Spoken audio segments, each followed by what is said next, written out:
halfway through volume 9. Spoiler talk time. So I really feel like this book is kind of making me think things like the whole, is something set in stone? Like, are you destined and fated to do what you did in another timeline? The thing is, I'm not really a fan of sci-fi, for one, but from what I have read, when it comes to different dimensions and different worlds, they're not meant to be exactly the same as the one that you've come from. I know that sounds a little strange, but from what I've seen, that's how it is. That's why they're different dimensions and different worlds. They're not meant to emulate what happened in another timeline. But also in this book, we find out that Moron was never meant to have the flower put into him. Shizun was supposed to receive the flower because fucking evil Shimei, okay, that son of a bitch, wants revenge, and Shizun was the strongest cultivator at the time, so obviously he wanted to take control of Shizun, and he did want him to fall in love with him so that he would be the perfect little puppet. I feel like Shizun would be too good of a person to be corrupted by the flower. So Moron was like, but I have grudges, I have hatred in my heart, because Moron only had enough happiness in him that you could probably count on one hand. So that tells you that that boy went through a lot, and I just feel like the pavilion was punishing him unfairly and unjust, because he technically, in this dimension, had committed no crime whatsoever. He did not practice the dark techniques. He didn't do it. So that little scale judgment thing, technically it's not true, because even the underworld couldn't decide whether he was good or bad. In one of the earlier books, it was like light and dark, because yeah, he did commit a lot of sin. But here's the thing. You judged based on the fact that he was being controlled. Like, if he had the choice, and this proves it, if he had the choice to go back, would you do it again? No. He chose to be good. He chose to be different. He chose to try to live a better life. He wanted to be better. He made that decision knowing what happened. And then you have current Mei Mei. When evil Shimei came into the world that they were in, he basically told Mei Mei, you are destined to become what I am. You are destined to do this, this, and this, and be evil. Mei Mei believed him. Mei Mei gave up. Mei Mei believed that he was destined to become a horrible person. And I'm like, this is where it comes to deciding whether is it fate or is it destiny. Because some things are set in stone that you can't stop them. They're canon events. Spider-Man thing here. But here's the thing. If you were given the choice to go back in time to redo something that could save so many people, and we've all had this conversation in multiple things, would you? Or would it cause a butterfly effect and make things worse because you can't diverge from all of that awful stuff happening? Now here's my little personal opinion. I don't feel sorry for some of the people that were in the book. I really don't, because they have this whole I'm moral, I'm better than you, I'm holier than thou attitude, and I hate that. I hate that. I absolutely fucking hate it. That teacher deserved what he got. All right? Tell me how stupid this sounds. So a hostess, which is what I'm going to call her because it's words, versus a performer, a singer, a dancer, are not the same thing. Do they work in similar establishments? Sure. But they make their money to do different things. One is based on looks. One is also based on similar looks, but you're also got to be talented, because if you can't sing and dance, no one wants to see you. The fact that the people just assumed that Moron's mother was the same, and anyone who tried to defend her was just a simp, and they thought they had the right to say that because he was judged already, unfairly, might I add. It's stupid, because that dude had a 6-year-old child who even asked his dad, if you don't really know him, how can you tell that he's bad? How can you tell that he's a monster? The excuse was, oh, well, the pavilion's never wrong. The judicial system is never wrong. He is guilty. I think we all know from personal experience that the judicial system in any sort of a sense are always never 100% accurate and have always been slightly biased. It doesn't matter that Moron sacrificed his core for these people. People don't care. They think that he's tricking them. There was a point in this book where he was in the stockades where people could throw rocks, spit on him, vegetables, yell at him, and the other disciples would not do anything because they had the right to express their frustration with a criminal, knowing that most of these people were actually not even personally affected by what happened, because they're not cultivators, they're commoners. So they weren't really affected. And also, remember people, these were the same cultivating sections that left you for dead. When the ghosts and the demons attacked, they locked themselves away and left you for dead. Like, sure, lick their boots. There was an old man. It was raining. He was pulling his cart. His cart fell off, and Moron, while being in the freaking punishment thing to repent, saw the man's cart fall off, and his first instinct was, I want to help him. What did the old man do? The old man was frustrated. Obviously, his merchandise is ruined. It's wet now. No one helped. None of the disciples that were holier than thou helped whatsoever. So then he spat on Moron and cursed at him and then walked away. Because Moron was already guilty in the eyes of everyone else without any actual proof. This book made me cry so many times. It's not even funny how many times I genuinely cried. Because at the end of this, at the chapter that we are on, Moron is dead.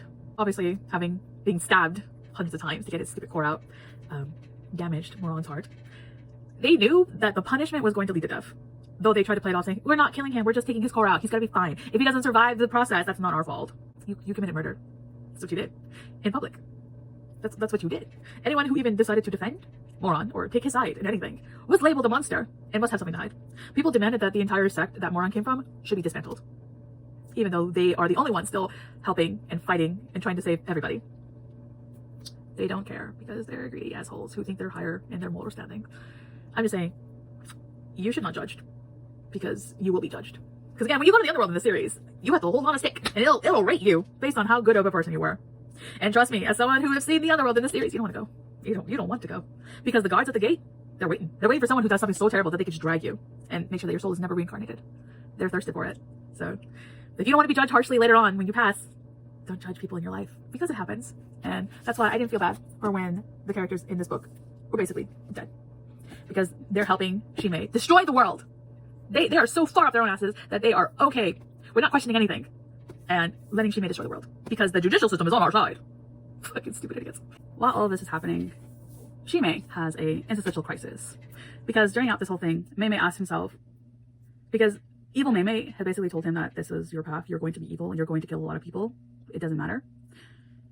He basically looked at Moron and saw that this wasn't how it was supposed to happen, because during the Heavenly Rift, we all know that Shimei was supposed to die, but instead Chuening decided to take his place. That wasn't part of the plan. That was not supposed to happen. But again, this is a different world. Not everything is supposed to be the same, because that's what makes it a different dimension. Shimei and Mei, so Mei is like the current timeline and like Shimei is like evil timeline, confront each other.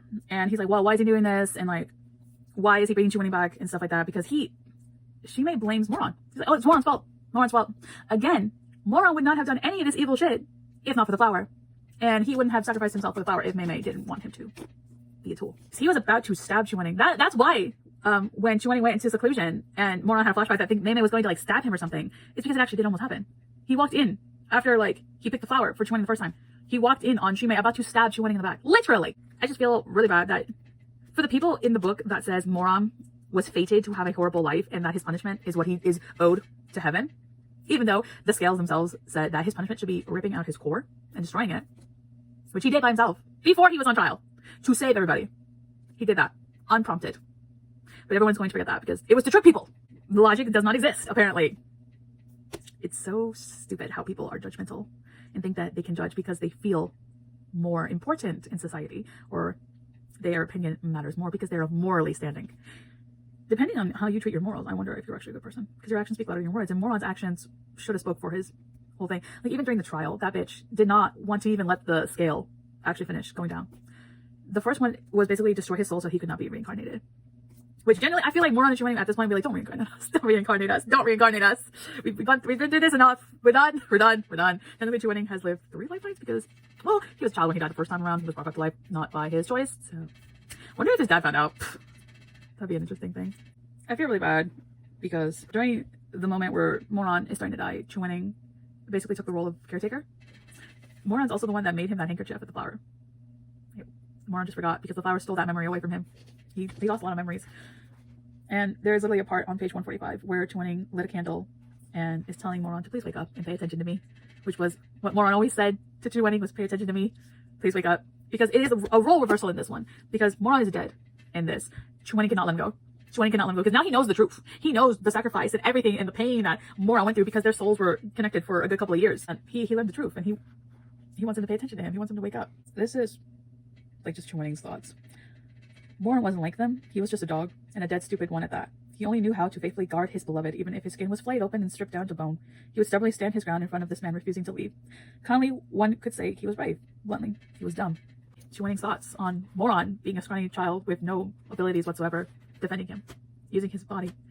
Because there is a point in this book where Moron kind of does reference Chuening, reminding him of his mother, and I'm just like, this boy already has mother issues, so like, therapy. The saddest thing in this book is on 159, where Chuening is saying goodnight to Moron as he's dying, which is, good night, Moron. The night is long, but I'll stay with you. May you have sweet dreams with fire and light and a home. Because all he ever wanted was a home. And now, I'm pretty sure after I continue reading this, that the uncle is going to die. That is my opinion. That is my hypothesis. Solely because of the cover, where we have, I'm pretty sure it's the end of the uncle and Phoenix is crying. I stopped on chapter 283. Okay. Chapter 284 is Live On, My Son. The chapter after that is what we call The Phoenix Scorches the Sky. Okay. We all know I nicknamed him Phoenix. The aunt and the uncle are going to die. Okay. that is my opinion right now. Again, I am halfway through this book. Look at these tabs. I don't know, this book is like super emotional. It's very traumatic. It literally made me sob. Like on my TikTok story, I literally had a video of me right after the whole scene happened. Okay, I told him I got to page 160, but I didn't tell him I got to page 180 because I was an emotional wreck. I was an emotional wreck. And on Shop Shoe, people told me to prepare myself for this, so I don't think it's gonna get better. Like my hope is gone. I don't think it's going to get better. I think they're going to live and people are going to leave them alone, but I'm not going to expect happy ever after and like sunshine and rainbows with these two, because it'll be a miracle and Moran actually fucking comes back to life, because they're saying that Moran can't be brought back to life because he was already reborn, even though technically it was part of his soul, but it's also it's sort of convoluted a little bit. Okay, someone has to go into the underworld and get Moran back. The only person who could probably do that is Shizun. I don't have hope for these characters anymore. My hope has been dashed. It's gone. Because if you've seen the cover for book 10, because there's 11 books. Okay, this time I'm 100% sure it's 11 books. Book 10 is worse. Book 10 does not look better.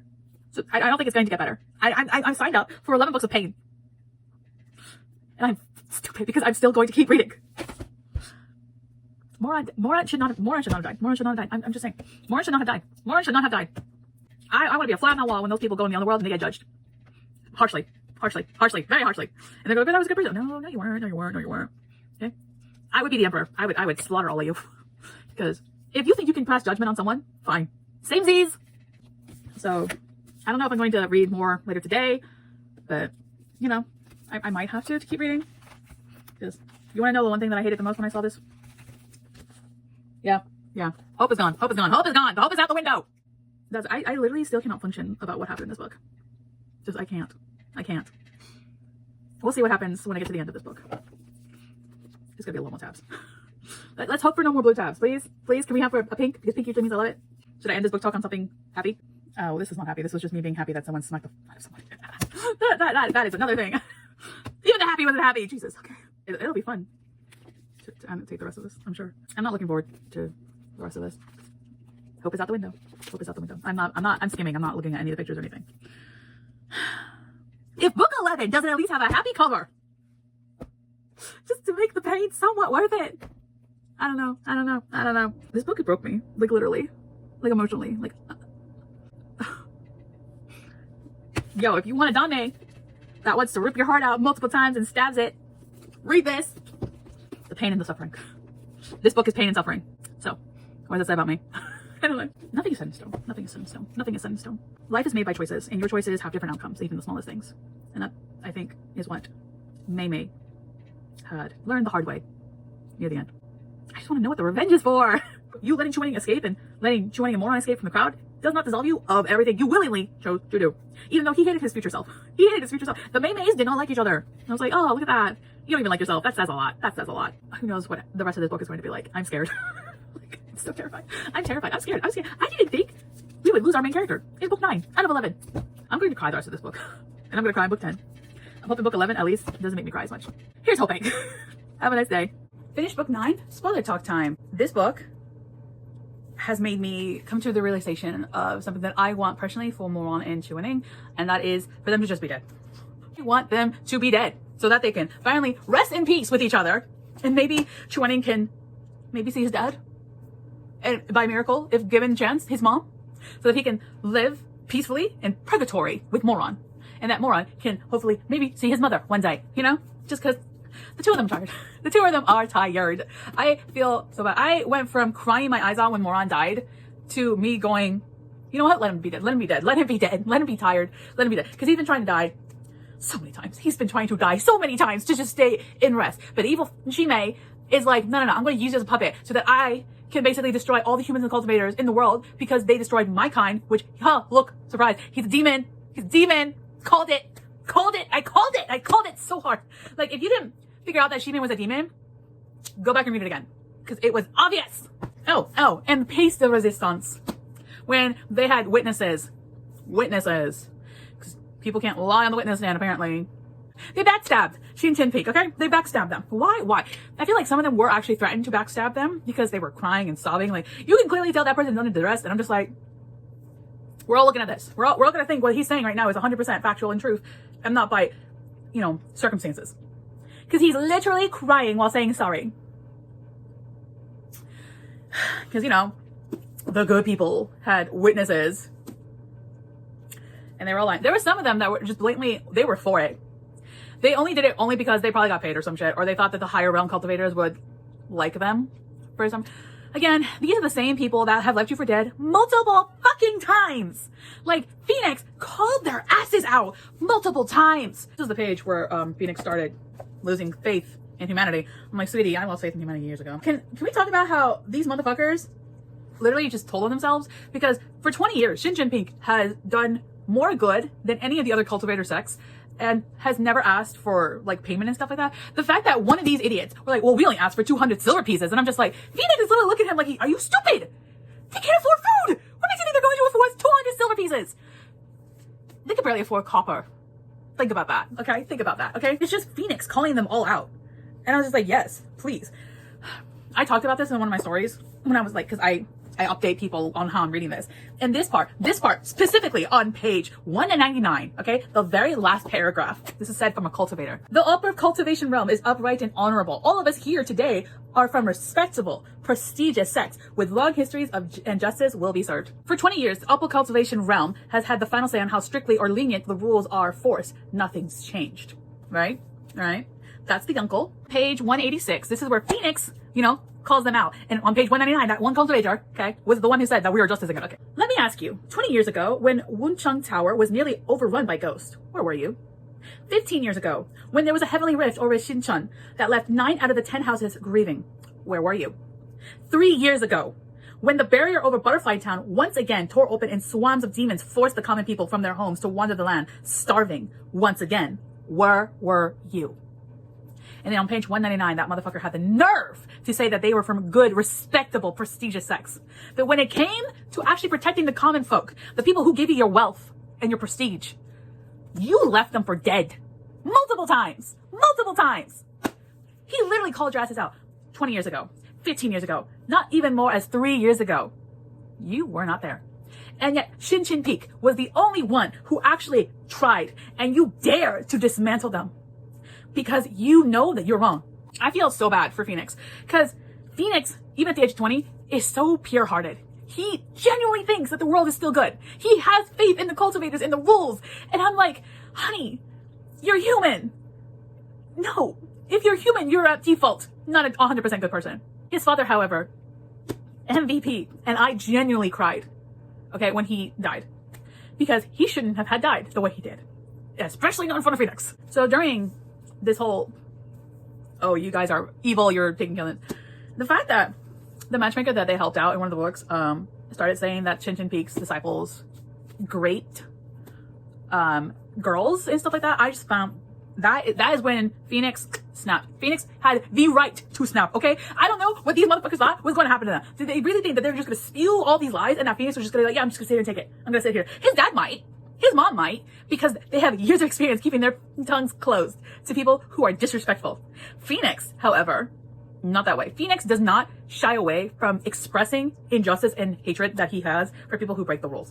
Phoenix has always been very outspoken, because no one really ever corrected him, let's be honest. He was raised to be a little loudmouthy, all right? So he snapped, and the minute she even mentioned that about his fellow disciples, homeboy cut her throat. I laughed. I laughed at that part. I laughed so freaking much on that part because I was like, again, this is part, I wish I could show you clips from my TikTok story where I've said this. I literally said, what makes you think that you can get away with saying all this stuff and that you won't face the consequences of your action? Okay. Freedom of speech does not mean freedom of consequences. Okay. And you lying will lead to consequences because people remember names and faces, especially Phoenix. So yeah, he cut her throat out, and then he basically went Rambo. First blood, just crazy. I felt bad for Phoenix, but at the same time, these motherfuckers were just lying on their names. And to me, it pissed me off because you are serving humanity on a platter to the demons. Okay, granted. I gave Moron leeway on when he offed a bunch of people because they were terrible. Okay, and I felt that he deserved to have karma because they were injustice, and he like when he destroyed the Drunken Jay whatever place. They don't deserve it. They deserved it. I will never take back that statement. They deserved it. Okay? He actually got justice for that tofu girl. They deserved it because they allowed what happened to Moron to continue for years. Okay? They knew that the madam and her son were a beast and a brat. They deserved it. I will not take that back. My morals are nowhere near the same as theirs, okay? If I think you deserve it, you deserved it. I said Shigaraki's dad got what he deserved. Straight up. I would never take that back because I believe wholeheartedly he got what he deserved. Okay? So that's how my mind went to here. Okay? So the fact that these people are literally serving up, because guess what? Guess what? The sect leader of the Good Justice Pavilion is a demon! Because why? Because demons lie! Demons can lie! Just because someone says that they're good and that they're descended from godhood doesn't necessarily make them good. And like they literally just like, oh well, they're descended from gods, they're never wrong. Blindly following that will lead to your demise. What happened? Oh, you're dead, you're dead, you're dead, you're dead! You're dead, you're all dead! Blindly following people that said that they're good. Your actions speak louder than your words, okay? Moron's actions spoke louder than his words. He chose to be good and he did good. Chu Wenning has always done good. Was he always cold? Yes. Because that boy has been through so much. Okay, let's be honest. He is basically Pinocchio. He was only made to basically be the repentness of that idiot who, because his dad died, he sacrificed everybody. Again, this is literally them repeating what happened to Chu Wenning's dad. Is that he let his child, his 5-year-old child, and his reanimated wife destroy their child in front of everybody. He sacrificed his family for the great good of the people. And then the Ghost King was like, oh, well, if you give me him, I'll let you go. He's a bad guy. He wants to eat you. He's going to kill you. And what happens when they sacrifice him? He's the only person that can actually defend them. They died. They died. Because you were stupid. Because you thought your life meant more than everybody else's. I hate that. I hate that. Okay? So when Phoenix went Rambo on their asses, I cheered. I was happy. I was like, yep, that's what you get. That's what you get. What did you think was going to happen? Did you think the higher realm, who's abandoned you for 20 years, was going to help you? No. They've shown you time and time again that you will lick their boots for nothing.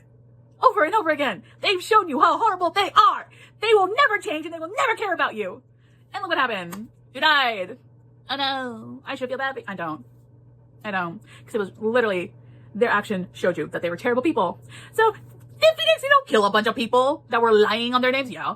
Do I feel bad for them? Hell no. I knew it was going to happen. It didn't matter how many times I yelled at the books saying, stop being stupid. You did something stupid, and now you're dead. And now you're going to suffer the consequences when you go to the underworld and they're going to judge you on your merits. And they're like, oh, look, did you say this about those cultivators actually helped you?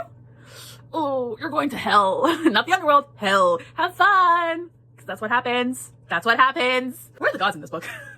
We see the Ghost Kings. We're the gods. They have abandoned humanity, obviously. They don't give anybody in this book, okay? The cultivators are the only ones. Shizun is the only one that's cared about anybody in this book. And Moron literally told the upper sects, hey, this person is going to literally open time and space and basically merge the worlds together. And we're all going to basically be royally. Okay? Okay? They didn't want to believe him. But that they served him up on a golden platter. You are literally the people that gave the demons the key to your demise. He was your only line of defense along with Chu Wenning. If you had Moron and Chu Wenning on your side and Shizun on your side with Mulan and Phoenix on your side, you actually might have won. You could have won. And now your egos and your high moral standing was more important than the survival of humanity. And I mean cultivators and non-cultivators alike. Because the fact that you treat commoners who don't have a magical core horrible because they don't have magic is stupid. Very stupid. When you die, but most of you are trying to ascend to godhood because you don't want to die. Because you know that once you're judged, you realize you're a horrible person. That's the reason you don't want to die. That's why you want to ascend to godhood, is because you don't want to die. Which again brings the fact that your gods were once human, which means they are shitty. Shitty. I'm getting very angry here because this book mirrors reality right now so much that I hate it. I hate it that I can't grab the people in this book saying, why are you being stupid? Why are you doing this? Why are you serving up humanity on a silver platter? Because you want to feel morally powerful. Okay. They deserved it. They deserved it. No matter how many warnings, no matter how many times they told them, they deserved it. Moving on from that little tangent, I'm very sorry. Phoenix is not the uncle's son. What the hell? I thought we were done with the whole familial trauma. I feel bad for his mom. I really do. Like, she loved that guy, and he was cold as... people assume Chu Wenning was cold as ice and no emotion. No. This guy, woo-wee. He dislocated poor Phoenix's freaking shoulder. And when Madame Wang told him, Jiang Xing, I think that's how you say his name, the truth, and he literally said like, oh, then did your husband know? He's like, he's always known. He's always known. I had Phoenix for an entire year by myself. at that point. I always believed that the uncle loved his wife way more than she seemed to love him, because like the way he would act and stuff like that. But he was generally a good person, to the point that even when she was kind of delirious a little bit and thinking that it was the guy that she truly loved, when he put the jacket over her, she instantly snapped out of that, because she knew like he wouldn't care if I got cold. But there's like a little bit of a hint that he might have had a little attraction to her, even though when they were dual cultivating, it was never about that. So, although Phoenix is never going to call him dad, ever, ever, ever, ever. Even though the uncle knew that Phoenix was not his son, even though the uncle found out that Moron wasn't his nephew, he still treated them like family, because to him that's all that matters, because he was a good person. And he didn't have to die. He shouldn't have died. That one cultivator saying, I was just trying to knock the weapon out of his hand. I was like, the weapon already flew out of his hand, and then you aim for his head. Head, you know? That is not the same. That is not the same. If I'm throwing a weapon, my hand is over here. My hand is over here. You aim for his head, and then you... That was not a mistake. That was on purpose. That was on purpose. Honestly, one of the saddest last things on here, because if you look closely, eventually I stopped tabbing because I just had no immediate thoughts. But one of the saddest things is that Phoenix had run into the Emperor. And obviously, in different timelines, they're not even remotely the same. It's 2 dimensions. It's not the same. Even though the Emperor and evil Shimei assume that it's all the same. It's like, no. 2 different worlds. 2 different dimensions. Things are not the same. Okay? He hugged the Emperor because he looks like Moron. And he says, don't go, don't leave me here alone. Because he's alone. And then eventually near the end, you know, the worlds are merging together. And that's like terrifying, because that's the one thing the evil demons have wanted to do this entire time. Again, I find it ironic that the cultivator sect leader of the good, justice, godly, descended pavilion are actual demons. I'm just like, of course they are. Of course they are. I'm not even surprised. He faces the Emperor, even though the Emperor thought that was like Chu-Wen. Nah, Chu-Wen doesn't care about him, technically, because he wants to go after Evil Mei Mei, because Evil Mei Mei is the entire catalyst for this entire situation. The Emperor feels offended, by the way. He's like, no, you're supposed to come for me, Shizun, me. And like, Chu-Wen does not care, because he literally saw the person he loved, the Moron he knew, die in his arms. Which is full circle moment. He's seen Moron die multiple times at this point, and I think he's tired of it. That's why I say I think they all just want to die and just like be in peace in purgatory. They do not want to reincarnate. I would not want to reincarnate either after that. I was like, you know, just let me die in peace. Let me die in peace. Leave me alone. When Phoenix is facing off the Emperor, he literally says, give me back my mom and dad, which the Emperor knew he was going to say that, because he was like, oh, you're still the same. But the one thing that paused him was, give me back my Gaga. I still find it cute that Phoenix calls the current timeline Moron his Gaga, because I'm pretty sure Gug is how you're actually supposed to say it, but when you want to be cutesy a little bit, you call it Gaga. So, I mean, like, the Emperor teases him a little bit. He's like, oh, you want your Gaga? You want your Gaga? Well, guess what? Your Gaga and your Shizun were banging. They weren't actually banging. They were dating, and they did adult stuff. They were adults. They never banged. It happened once because of a spell, and that was not their choice. And Moran regretted it. He did not want it to be that way, okay? The last 2 chapters are, we spend time with the Emperor, and I feel Moron's soul is inside the Emperor, because they merged. Okay, when he got the spiritual core. I want to have hope that the good Moron is in there fighting to make the Emperor remember everything, and that Shimei is the evil bad guy who made him this way. But it stated that he's lost his mind and his brain has been more manipulated by Shimei more than the last time, that it probably isn't going to help. But there was like hints of it when him and Chu-Wen were in bed together. Note that it was an aphrodisiac. It was not Chu-Wen's choice. Never is. Poor Chu-Wen. But maybe there is hope that the Emperor will at least remember and not necessarily fight with the good side, but sacrifice himself, because he is the weapon. Without him, Shimei is nothing. So I feel that in book 10, unless book 11 has like all the extra chapters and stuff like that, we might get the war, and hopefully somehow Chu-Wen can bring out the Moron he knows inside the Emperor and have him realize, if we're gonna go out, we're gonna go out together this time, because I think they're both done watching one another die. I think at this point, the last thing they're going to do is fight evil Shimei, and that hopefully the cultivators learn their lesson. Okay, because again, granted, Shimei's like demon tribe are hunted down because of their ability to make you stronger, and like you're either going to be like forced into that type of relationship or killed and eaten.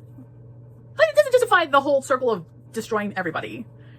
Again, they are demons, so yeah. So my faith right now is that Phoenix lives, Mulan lives, and those 2 twins live. I knew there was something weird about the fact that one drank and one was a playboy and one wasn't, but like, okay. Because I honestly believe the Emperor and Chu-Wen need to eliminate Shimei and his sister for this whole to be over. Okay? And to them, to let them die in peace and rest in peace. Literally just leave them alone. Stop bringing them back to life. Let them die in peace.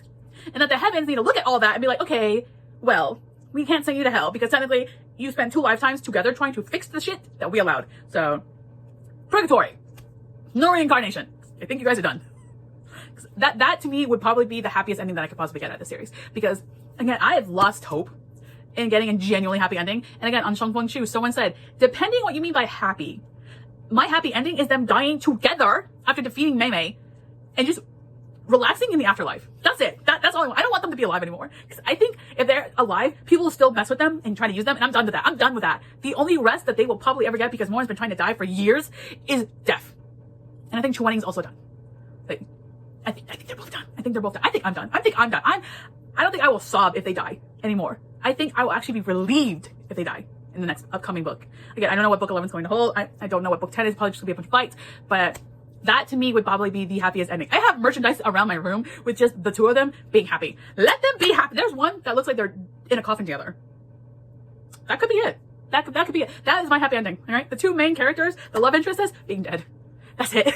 And if Mulan and Phoenix survive, that is my happy ending. That is my prediction, and that's what I hope for. Because I generally don't think we could get a better ending for these 2. I just want them to rest in peace because they've lived long enough, they've suffered enough, and they've been through too much.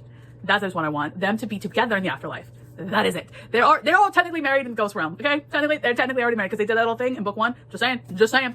That's my happy ending. Let's get ready for the finale coming up with book 10 and maybe book 11. Let's see what happens next. Bye.